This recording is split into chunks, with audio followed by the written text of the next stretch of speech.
Dr. Stephen Rosenstone began his tenure as Chancellor of Minnesota State Colleges and Universities at the beginning of August. He is here right now to share his thoughts on his new post. Thanks for joining us, Dr. Rosenstone. Hey, Julie, good to see you. I want to begin with you're tasked with leading this vast university system, 7 state universities, 24 community and technical colleges.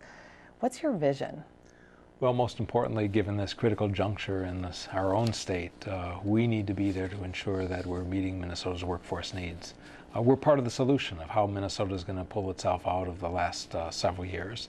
And simply put, we need to be educating more students better than ever before. And by the way, we need to be doing it for less money, given the cuts that we've received from the state of Minnesota.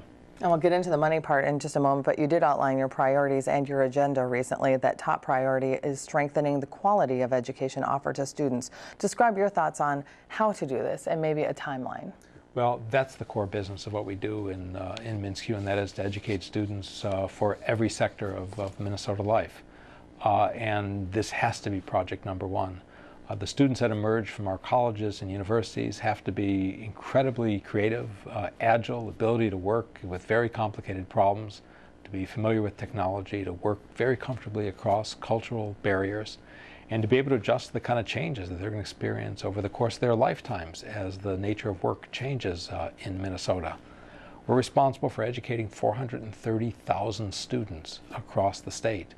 They range from students that are coming out of high school and are beginning either a 2- or 4-year program, but there are also a lot of workers who need to be retrained because their jobs have disappeared and they need to be ready for new careers, but also a lot of workers who need to have the latest technology, particular kind of machines that might be on a manufacturing floor and the like. And we're the system that's responsible for all ends of the spectrum, from 2-year certificate to graduate degrees, and the system that's responsible for making sure Minnesota is ready for work. And you just described that vast system a bit, and years ago when the legislature decided to combine everything under one umbrella, the MnSCU system. Explain to me a little bit more about how you strengthen education with such a large mission. How do you do this? Are all of their missions a little bit different, or do you think they're all essentially the same? Well, there is not one size fits all, and if you spend any time on a technical college campus, you'll see that the nature of the educational experience and the nature of what it means to have a great education is substantially different than it would be at Winona or at Moorhead or at Bemidji or the other campuses. And so one has to ensure that we're constantly in touch with what it means to give a great education. In the case of the 2-year institutions, each of those programs have advisory boards that come from the community, that come from the business community. They're there helping us ensure that the kind of students that are graduating from these programs are really prepared for the world of work and are meeting the standards of the industry, not just today, but are prepared for the standards that are going to evolve over the years ahead. I work very closely with presidents and with chief academic officers on each of their campuses.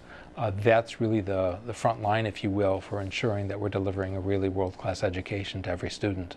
Let's talk a little bit more about money. You brought it up a bit earlier. The final higher ed bill from last session places a 4% tuition cap on 2-year universities, no cap on the 4-year programs. So given this economic climate, how much of a tuition increase do you think is reasonable to pass on to students at this point? As small as humanly possible. Simply put, if we continue to place the burden of higher education on our students, we're running head against our mission of access to higher education.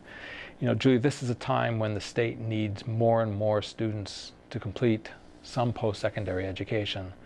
The numbers are that by 2018, literally 70% of Minnesota's workforce is going to have some post-secondary education if Minnesota is going to be competitive in the global economy. Now, for that to happen, we need to be opening the doors of higher education to more students than ever before. And if instead we're pricing tuition out of reach of students and their families, then we're fighting against the thing we need to be accomplishing for the state of Minnesota to succeed in this new economy. So my goal is to ensure that we provide the most cost-effective higher education available in the state, and that as the state cuts our support for higher education, that we're finding every way humanly possible to do our work in more efficient ways, to do our backroom operations in more efficient ways, to think about creative ways in which we can deliver education in a fashion that does not damage the quality and does not force us to raise tuition more than very modest amounts. And this opens the door to my next question. You have stated in the past that this is a particularly opportune time for the state's two public systems to find new ways to work together. We asked President Kaler this question earlier as well. He said that discussions have begun. What have you taken from them at this early stage? Well, the stars are really aligned here. This is a magic moment in Minnesota's history. You have two new sheriffs in town who are not afraid to look at things in some fundamentally different ways, and also not afraid to sit down and talk with each other and share strategies for how it is we could work together. We have a joint responsibility to lead education in the state, to lead higher education in the state, and higher education is the solution to Minnesota's problems. It's not the problem. We are the path to Minnesota's new economic vitality. But we need to be working together. Together we have to craft a vision for higher education. We have to come up with a strategy for higher education. And together we need to find ways in which the two great systems in this state are working together to deliver an even better education to more students. So given these discussions with President Kaler, have you also been in discussions with legislators at this time? Well, I've just, having been on the job for 8 days, just beginning to meet with individual members of House and Senate on both sides of the aisle, and I look forward to those conversations. They, of course, need to be a crucial partner in crafting a plan for higher education for Minnesota, but the business community needs to be a partner. Civic organizations around the state need to be a partner. Our own boards and leadership of faculty and students need to be a partner, but together we bring the pieces together.